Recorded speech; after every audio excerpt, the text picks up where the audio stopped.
Hey guys, as you can tell, I'm a little bit behind this morning. I have a rooster tail. You got Lady Hippy here. Try to remember this is only for entertainment purposes. Yes, I'm just that good. I'll be here all week. And I'm in a mood. Let's see what else we need. I need y'all to like, share, do something. Okay. I'm going to put you up a little bit further. There you go. And again, I'm doing this on two cameras and two live stream chats. And ladies and gentlemen, I'm pretty fast. I admit this, but I cannot keep up. So if I don't get back to you on the live stream, I will get back to you later on in the day. Okay. And I don't know what anybody wants to talk about this morning. Do I have any suggestions this morning? Yeah, Cat Williams. Yeah, I've seen a couple of them. He's doing it's true. Everybody and the Lord has a podcast. Take these down a little bit. I don't really need them. And well, I need them occasionally. So he's been taking the high road, and everybody else seems to be taking the low road. However, he did out a few prominent people, which probably wasn't the best thing to do, but it's totally Cat Williams. I wondered what had happened to him. I thought maybe he retired because he was that good. And I saw him perform once live when I was in Texas, and this was a long time ago. And I noticed I hadn't seen him, like after like the 90s, I thought, and suddenly he was back and he was telling some things that he's dealt with and made sure his kids got through college and all of that before he came back out, both barrels blazing. And Cat's just funny.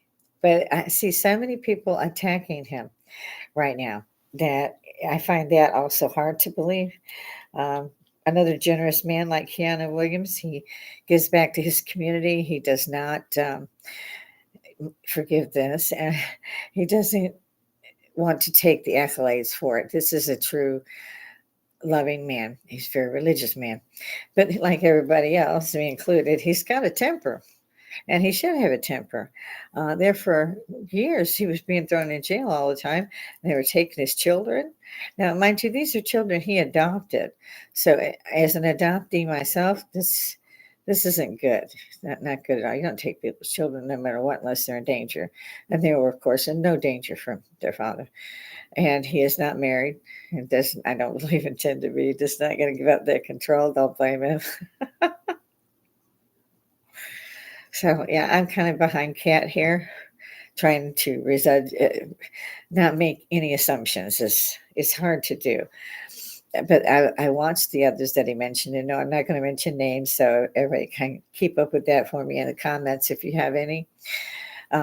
Again, I like Cat, and he's always been top dollar. I mean, there's no filters on Cat Williams. If he sees it, he's going to say it. And this is a very intelligent man. People, I guess, think because he does stand up that he's not intelligent. This boy could put rockets on the moon. I mean, he's way intelligent. So I'm not sure why people are doing it to him. He had to go through all that just to keep his kids and things like this. And yet, when he says this, and this happened, so he had to do this and this, he's being attacked by these same people he's talking about. And they said that in particular, somebody just, popped one of his jokes. And they too had come on the same talk show he was on when he deliberately let everybody know. And he said, look, this guy said the timelines don't add up. Again, I'm not going names. And he said the timelines didn't add up. He said, they're right. They didn't add up. I did that joke in 98. They were doing it in 2008. So my joke was out there for 10 years. And it was my closing joke. Now, ladies and gentlemen, I love comedy. I used to go to the comedy club all the time. So if it's your last joke, it's your best joke. Okay? Because that's what they want to leave you with, their best joke. Now, also, Cat Williams is not one who takes the same jokes to every location. He gets new material, and he does that. He also has an entourage of new comedians that he takes with him, to open the show, kind of filler for the show. I'm not sure. It's been a long time since I went to a live show. I'd like to see him again. I understood he was in Atlanta, but I missed that. So Shoot me up again. Let me know how you feel. I hope I made that kind of clear that, yeah, I'm kind of on Cat's side. I'm not, if I have to pick a side, I would have to pick Cat's side. Yes, he's been to jail. Lots of folk have been to jail. Pray God, not me.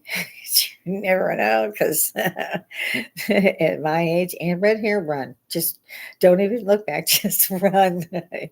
You see that look come on my face? That face means you better be a couple counties away before I move my next step. So my skirts are muddy just like everybody else's. I mean, we all have to take responsibility for our own actions. At least most of us, you know. I'm not sure how husbands are doing that. So, this is another reason Cat probably doesn't have a wife. Again, you can't blame him. You can't kill him. So you're just stuck. So, to answer all the questions that I got yesterday, he did prove, beyond to me, a shadow of a doubt, that he told the jokes that these other comedians were telling, and he had been telling them for years before they ever did it. And one entertainer changed the joke from a car to a rocket ship. It was the same joke, but so that he had done something different, it was now his joke, is what I'm assuming. I don't know. I like all the comedians. I hope that they work this out. And he's again proven that it's true. There's really at this point, let it be. Stop saying, "Oh, I'm going to have you killed," and all this other stuff. Let it be. That stuff's not going to be remembered in a couple of weeks, no way. Nobody's going to remember that so and so got mad at so and so because they told the wrong joke or whatever. It's just not going to be there. You got too much stuff coming up. I mean, grow up.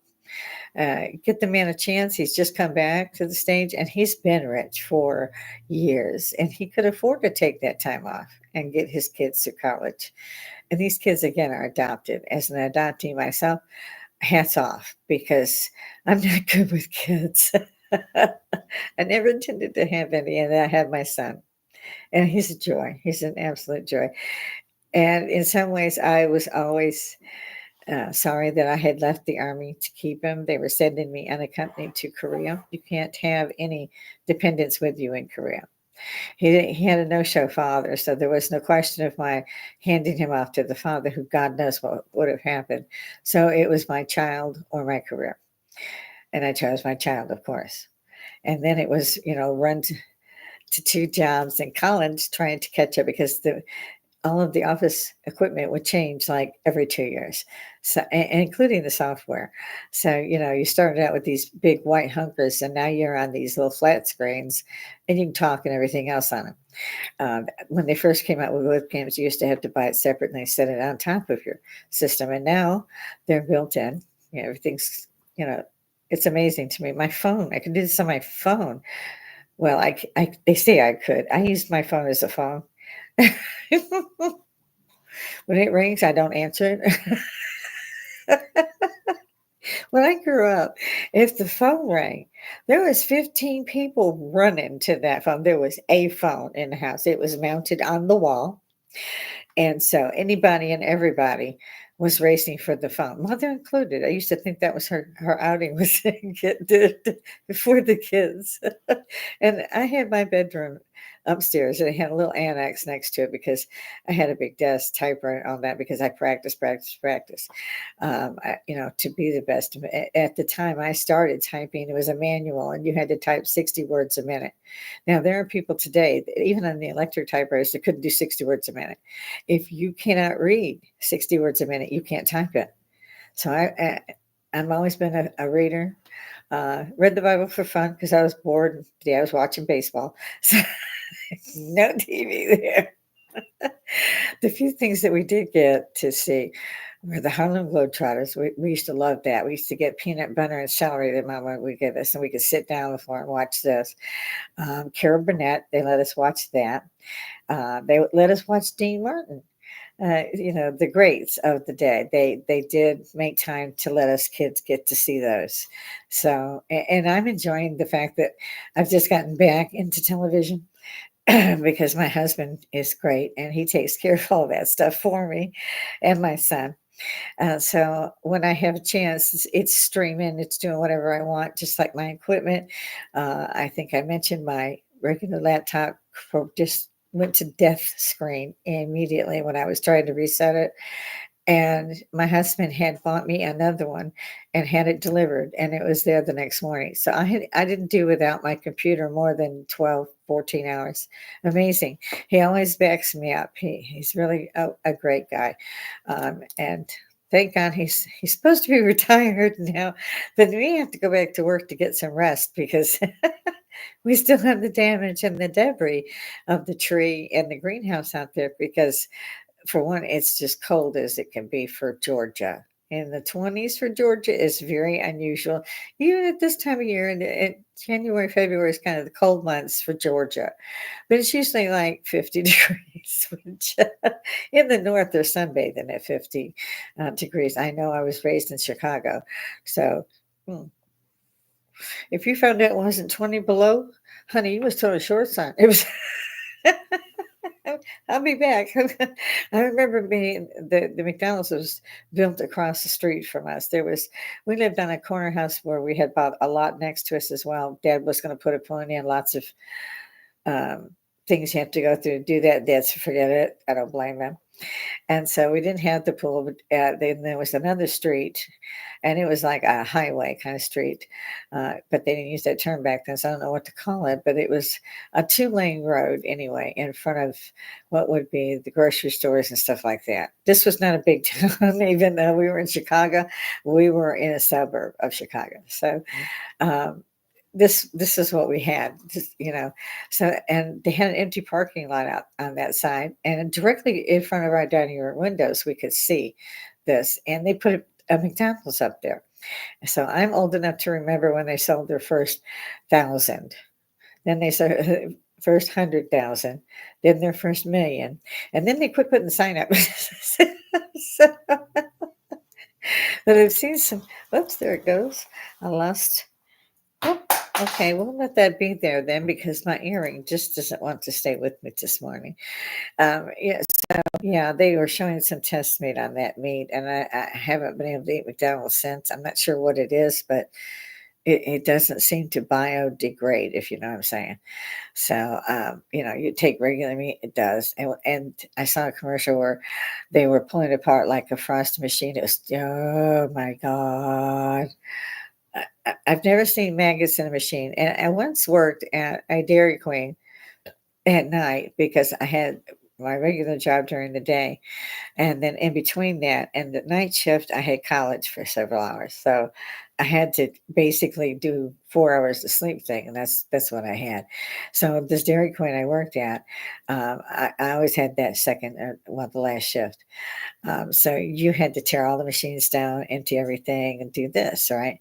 Never would I have left, say, a soft serve machine or any dispensary machine that you had.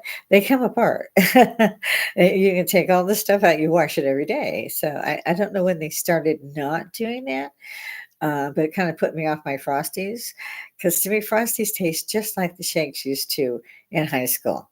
Back in the day, mother would give us $1 a day, or I would delve into whatever I'd made from babysitting and so forth, cutting lawns, and make sure that and my sister and I had $1 to go to the cafeteria because that's back them days you could buy a meal and a carton of milk and you still had like 25 cents left over.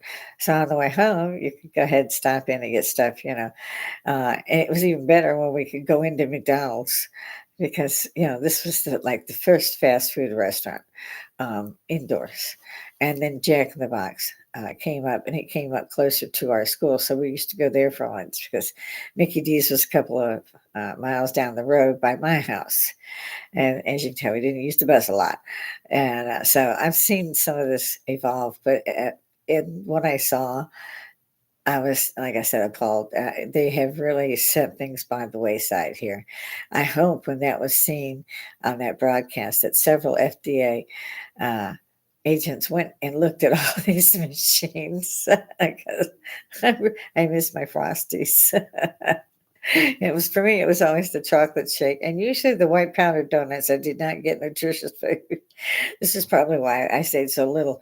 And now that I've gotten bigger, I actually like it. In some ways. And I noticed, yeah, I'm old. That's cool too. I got to this age, never thought I would. And like I said, throw some stuff in the comments. Let me know if you agree or disagree with what's going on with Cat Williams. I agree with the young man. I have seen the proof. He's shown the proof. So in the particular settings that he has said so, he is not lying, and he had the proof to show. So hopefully, like I said, everybody just get along. All of you guys are comedians, you know. When Will Smith slapped Chris Rock on live at the Grammys, or was it the Oscar? I forget. That was the most horrible thing I think I've ever witnessed, besides what I've been seeing in the atrocities that have happened to the Israelis since October 7th. And I don't understand why the entire world is still saying they want them to have a two-state. The two-state thing they've had since 1963, and they won that land. They gave them that land, and they moved all of their people out for like 90 clicks in. And these are hundreds of thousands of people. So I don't know what Israel is supposed to be doing that's so wrong. They are defending themselves. They had a direct strike against the Iron Dome, and the Iron Dome has taken out a couple thousand missiles per day. Now think of this, ladies and gentlemen, per day. Your kid's going to school, okay? And like my granddaughter, she's 11. Going to school, da, da, da, da, da. Well, terrorists or national activists, whatever they want to call them blooming terrorists. You're not going to get me to change my mind on that one. You know, she's going to school. Now, her parents take her to school and they pick her up. Um, I can't say too many things about what they do or so forth because they are attached to the base. And like me, when I was active in civil service, sometimes you carry clearances, so you can't say too much. But they have always done that. They have taken her and picked her up. My husband got him his first car while he's still in high school, and our daughter cars when they first could drive in high school. And it's hard. The kids never seem to have any money, but they deserve that right. Now, they say it's not a right, it's a privilege. It's not just a privilege. It's a right of, well, in these small towns here in Georgia, you've got red dirt roads, and all of them are either named Peach Lane or something to that with Peach, or Martin Luther King Road or something with MLK. There's your two choices. This is it. So I have driven from where I stay right now uh, to South Carolina to go to Walmart, which was 4 miles away. I did out like 12 miles away. When I first moved down here, and I said, "Oh well, there's a Walmart. Just shop here and go back." So that was fun. So I said, you know, down here, and my husband drilled that into me because I used mass transit till my 30s, and he just bought me a car and handed me the pink slip and said, "You will drive by your 35th birthday," which is another hoot for another time. That's a good story. Needless to say, I passed, should have failed immediately. But again, a story for another time. Trying to keep the live stream going here. I know we're a little early uh, for most folk, it being Friday. At the same time, it's an early day for me because we have the cat sanctuary, and we have a cat sanctuary inside, and we have a cat sanctuary outside. Now, one of the things that people say to me all the time is, "You don't look your age." Yes, I look my age. But thank you very much. But yeah, I look my age, and I don't mind that either. But at the same time, we have 8 cats inside, and that's another long story. So they have only got their litter boxes, so you know, twice a day, every day, it's clean those in the morning, in the evening before you go to bed, and put new litter in and so forth.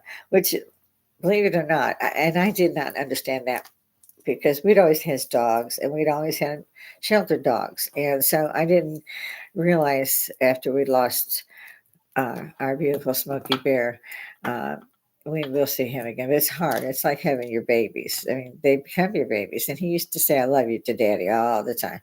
And Robert was a trucker, was home not as much as he liked, we'll put it that way. So, and Smokey wouldn't let me even say hi. Finally, I'd just wave, you know. The dog, daddy dog, you know, have a fit. So he was very special to us. in many ways. And we had started with our first child, Bear, and then I bought her, or I bought him a wife. I thought he needed company. Seemed sad, and we'd raised him since a puppy. He was a rescue from actually a family member. He used to keep coming to Robert, and finally Robert told them this dog needs help, but let me have this dog, and they did, thank goodness. And totally different dog when we got done taking care of him. He was so beautiful. So is our Smoky Bear. So we've always been dog people. So cats, and I'm not used to. Even when I was growing up, I had one cat. We called them alley cats in my day, and he would get up on my shoulders, and he would lay there till I got either to the bus stop or, you know, stood there waiting, and then he would get off when the bus was coming, or he would jump off if I was walking because I'd say, Tommy, I got to go. I called him Tommy. And, start walking or skating or however we were getting to school that day. Because when it was snowing and there was ice, we didn't trust that driver worth spit. We jumped into our skates and, or walked through. I remember walking through drifts almost waist high. Now, I mean that's not that big at those times because I was like 4'3", but it seemed like when you're 4'3" and you're blazing a trail, oh, you get a little tired. Everybody thinks, oh, they got 2 feet of snow. No, they got 2 feet of snow on 8 feet of snow, so they got 10 feet of snow. That stuff doesn't melt fast because it stays right below freezing. The only time you get actual snow is it goes to 32 and you have precip in the area, then you'll get snow.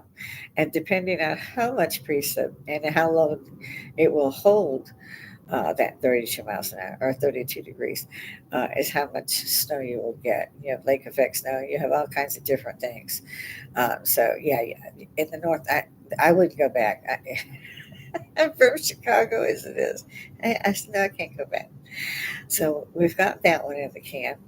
I don't see too many live chats this morning, and I haven't taken the time to answer all of you except through here. I'm seeing some of them, and I'm trying to let you know that I've got you.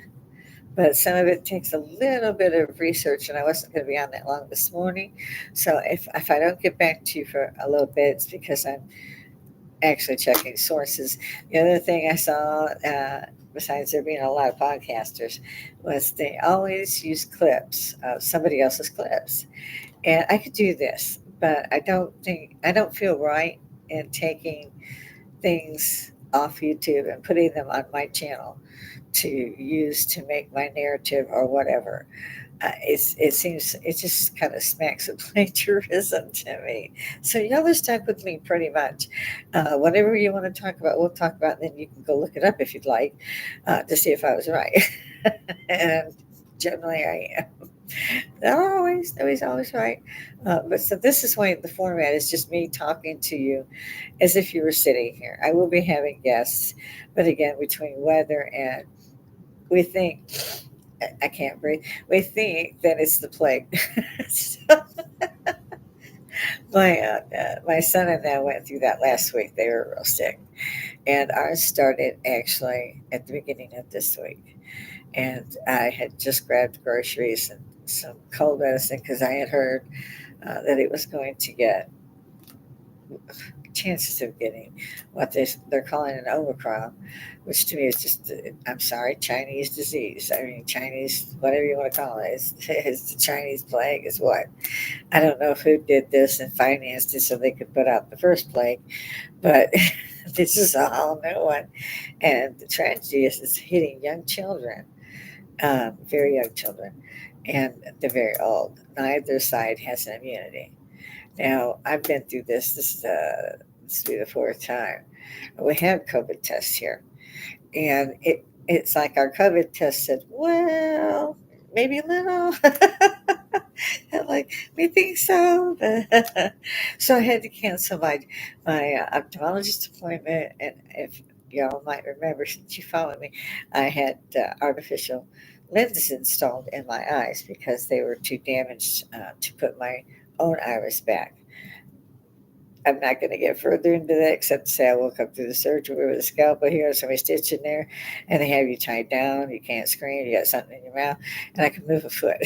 and they knew that I had woke up. So that was terrifying. Little bit, just yeah, a little bit terrifying. And what I got from that was, "We're so sorry we put you through that." I'm like, "I'm gonna punch you in the face." But I'm so sorry I put you through that. It's like, seriously, this the best you can do. I mean, and they make sure you can't even scream. You got this big spongy thing in your mouth.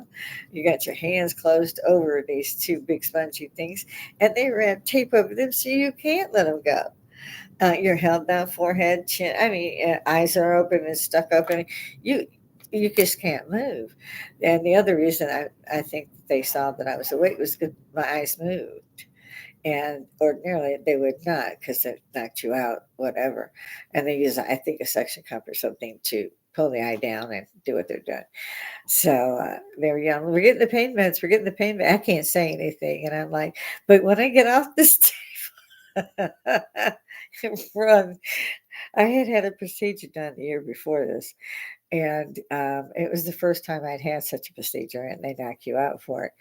And apparently, they did not again knock me out well enough because whatever it was they were going to do, I did not appreciate it. And they said I stood off a whole 5-man team by myself. you you know, I don't remember a thing. So that I wouldn't calm down until they said, "You're all done. We're going to take you back to your room." And then apparently, whatever I was doing, I was fine then. But when I did come to, which is unusual for me to come to after the fact, but they let me, and they thought it was hysterically funny. I didn't because I had to go take the test again, and it's not an easy test. So I was like, it was kind of funny, but I was like, "Well, what did you do to make me want to hurt you?" And I'm 64, and you can see this, I'm 64. So, yeah, even I was laughing a bit about it because there are days I can't get completely 20 feet across the floor without going, "Oh, damn, that hurts." So I'm like, I took out 5 of you.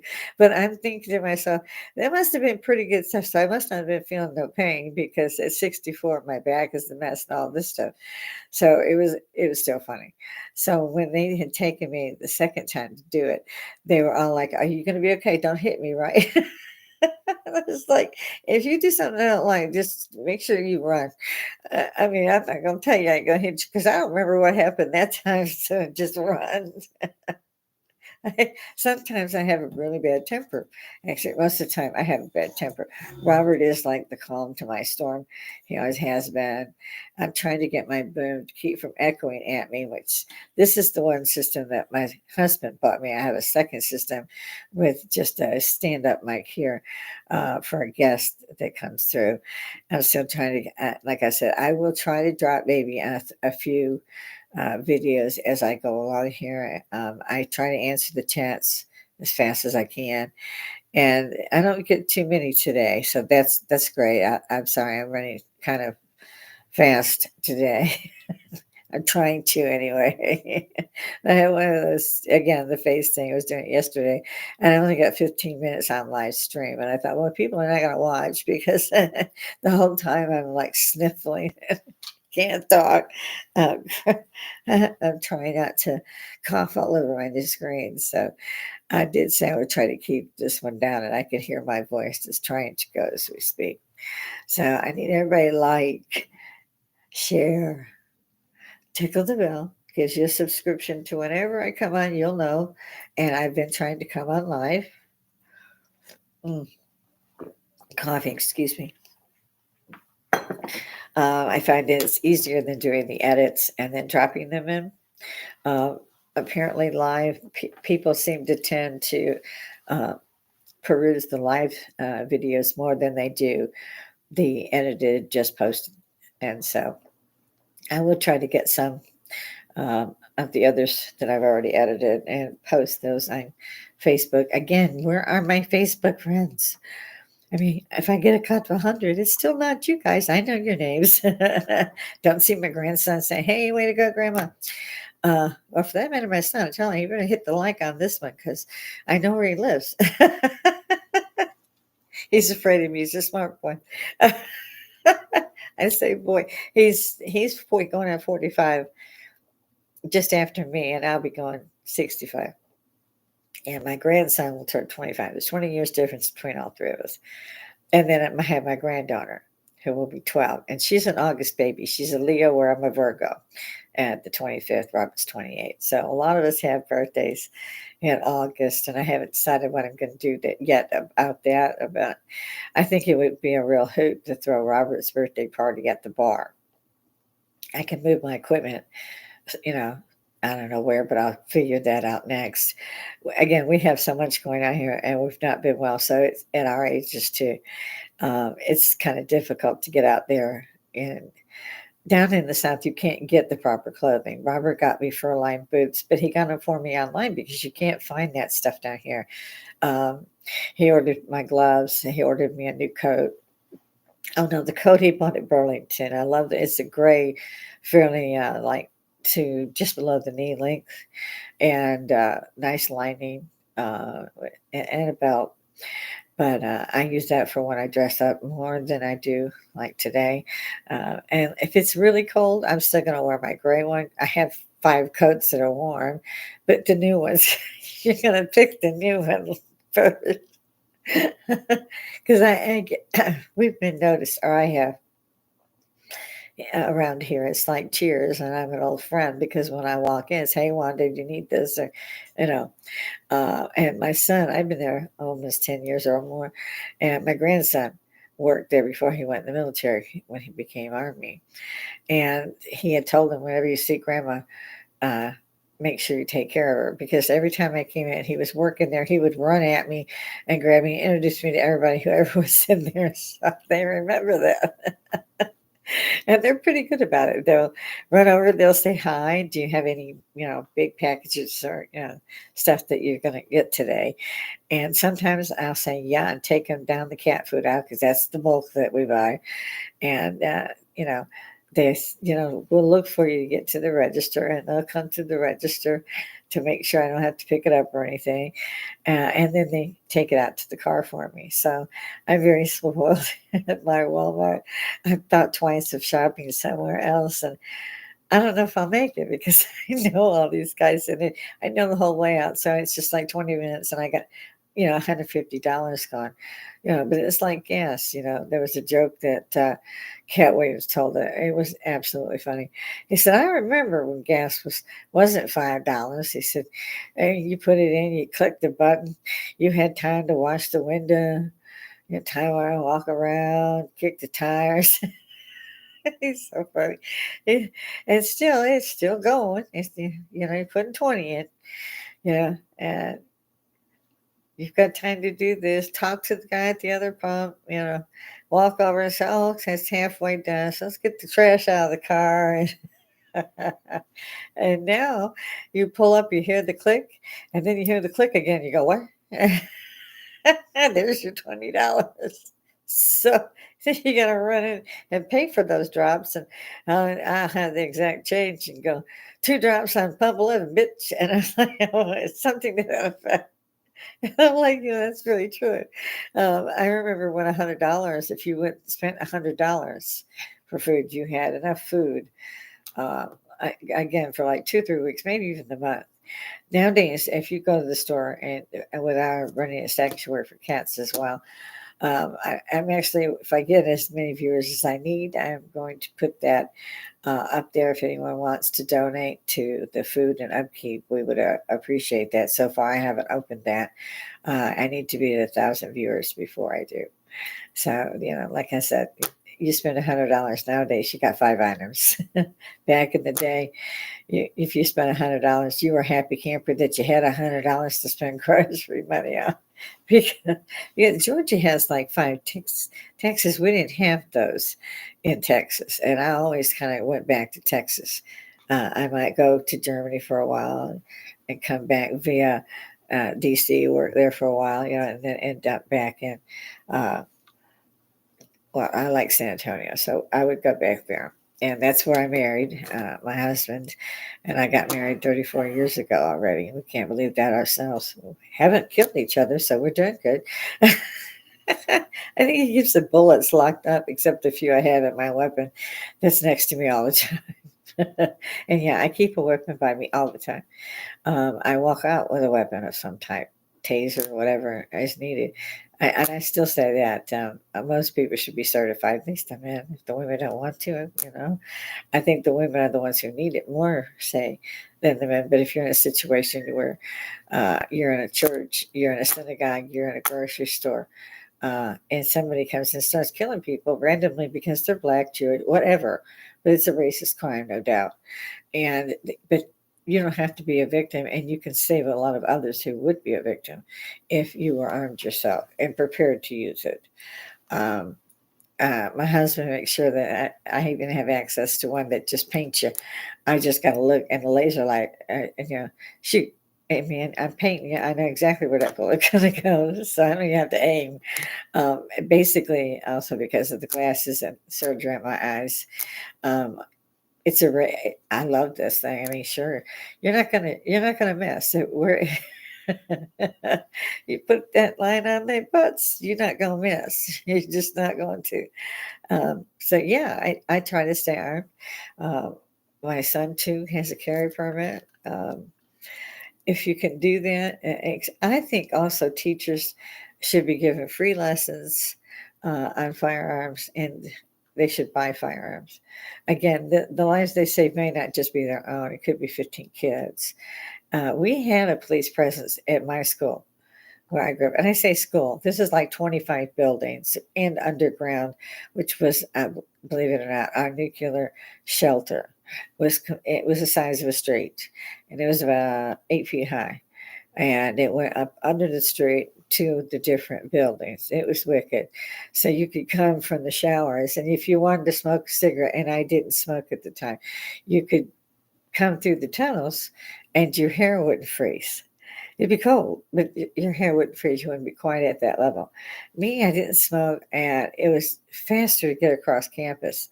And yeah, we said campus. It wasn't just a little outbuilding with with a little trailer out back for overflow. No, we had whole buildings. You had a language building, you had a gymnasium building. These kind of things.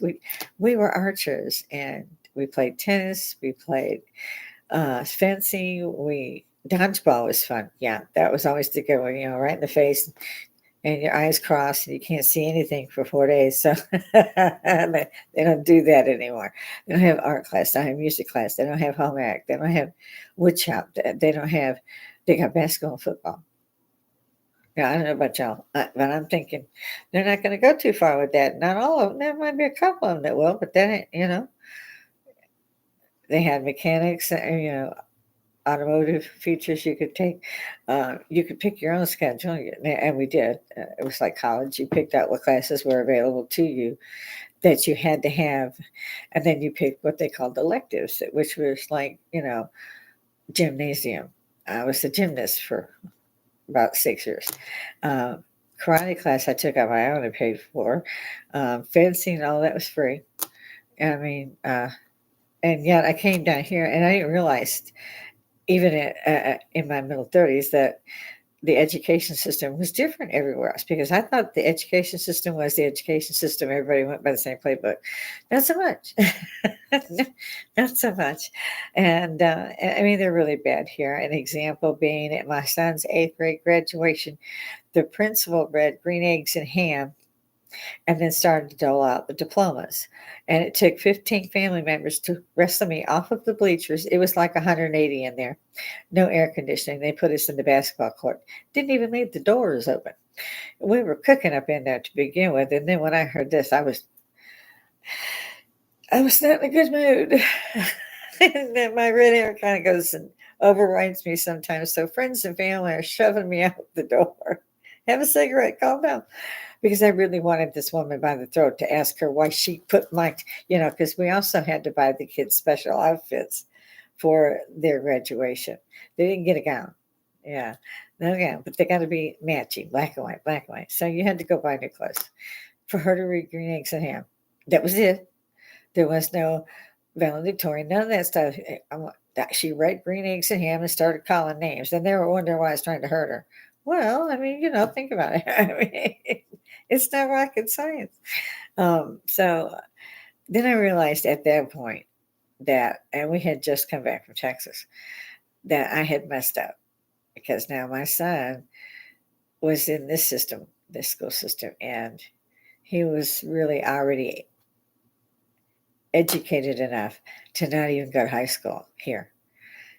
I don't even think they do anything in high school here. I didn't see it, and I didn't see it with my grandson. History teachers used to come up and ask him how he knew this, that, or the other, and he would tell them, "My grandma, she makes me watch Ancient Aliens." But he got A's in those classes. He had no problems because he had watched it with me a dozen times. You know, he would mess up at school or home, and they'd have an argument. They'd send him to grandma's. We're only an exit away, and I would have him come on over, and we'd watch Ancient Aliens. We'd go buy lunch or whatever we were doing, and just I would make him clean. He didn't like cleaning, and if it was a severity enough, I would let him do some the games or whatever. And then I would set him to cleaning for about 4 hours. And he quit doing that. So he wasn't kidding when he said grandma. He said to me that he had enlisted. I had enlisted in ROTC in high school. I went in with rank myself, first woman to train with the men, first company of women. But idiot me, I came in, with rank as the POC. I had college under my belt, all this other stuff. So I wanted him to have an extra edge, but he dropped out of ROTC in his last year. And I don't blame him. He was finally getting to drive and do all that. He just didn't have time. And he had already gone, like me, delayed entry into the Army. And he said he was doing that because he wanted to follow his grandmother's footprints or boot prints, I think he said. And I was like, no, grandma was during the peace. I wasn't in when there was a war. Although I did want to be a nurse or secretary because of Vietnam. That had already stopped by the time I was old enough, even with a parent's signature, to go active duty. And the only great thing is that I made it because I didn't think I would. I was 5'2", I weighed 88 pounds. And you had to carry radios back then, the size of phone booths. So I'm like the same way more than me. And they put it on, and you're like, oh, and they're shoving you back forward again. I mean, our boots weighed more than me. But I was determined after I found out what was going on. And they said that after a few days or whatever, if we wanted to, we didn't have to stay, we could get out. And I was like, I'm not a quitter, man. I'm not going back with shame on my face or egg on my face or whatever they want to put on my face. I'm going back as a winner. Um, I'm not going to fail. And we're going to bend. We're not going to fail. And there were things she had to do, like memorize who the Secretary of State was and all these little things, and how to do your weapon, clean it, and take it apart, clean it again, and put it back together. These kind of things, marching, recognizing rank. It doesn't sound hard, does it? Yeah, it is. It is. When my girls got it wrong in the chow line, and we would be exercising, the bars and everything. It was like a little obstacle course for exercising on the way into chow. And the girls would be up at me too. And I was the littlest one, mind you, of course. And you would be up there and they'd tell you had to do 10 pull-ups. That 10 pull-ups is not this way. It's a lot more difficult to do. And I only had to pick up 88 pounds, but between karate classes and gymnast classes and archery and fencing, I was in fairly good shape. Plus, I danced every weekend at the school. And sometimes my brother would drop in and we would dance together. And he used to take me when I got older to a 50s bar, which they would do the barbershop.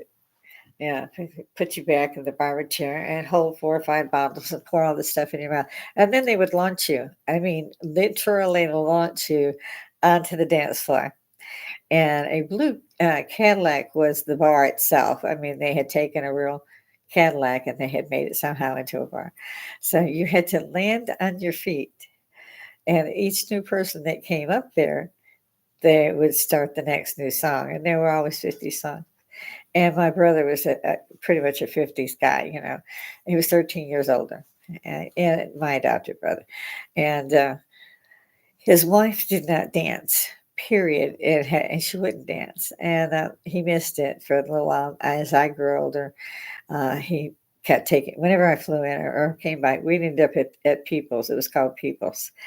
And we never missed a beat. Now, mind you, I'd be about drunk enough I couldn't tell you my name, but I'd land on my feet. And this is in high heels. This is not an easy feat. And dance.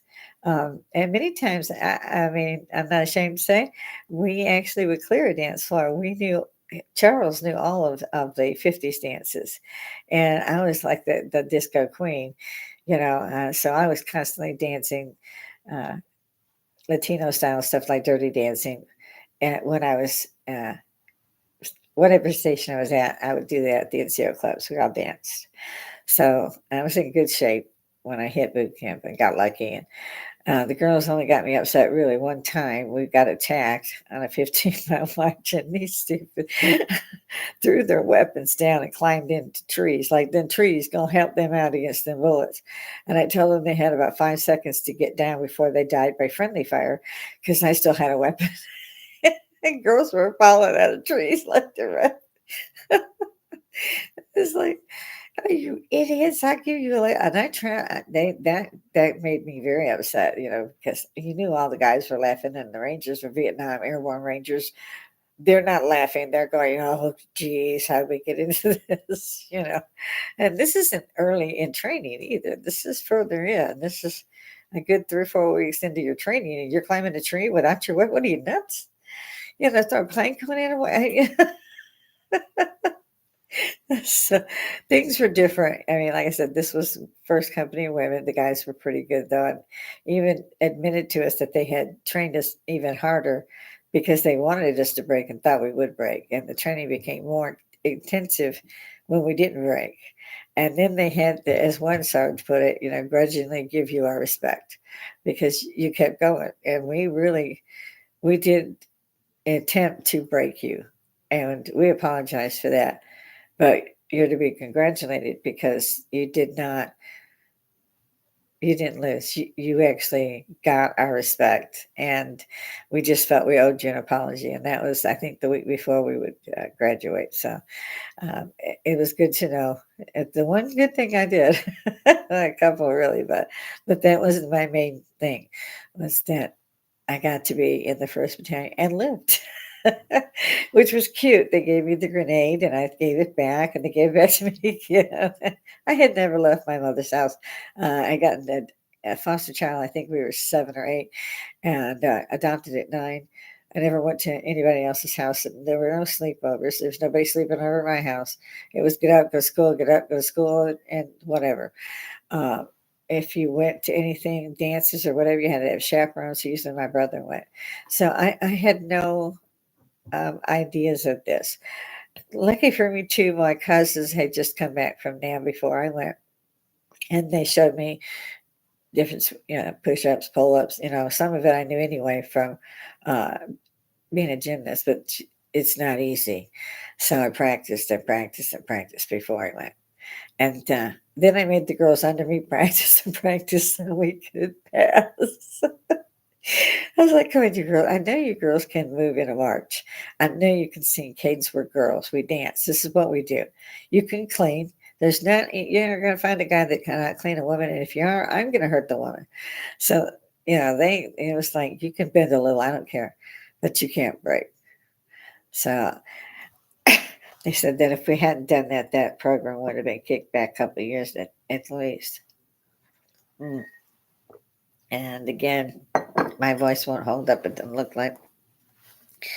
So remember to like, share. It's free. Tickle that bell. This has all been for entertainment purposes only, in case you forgot. I'm out. Toodles.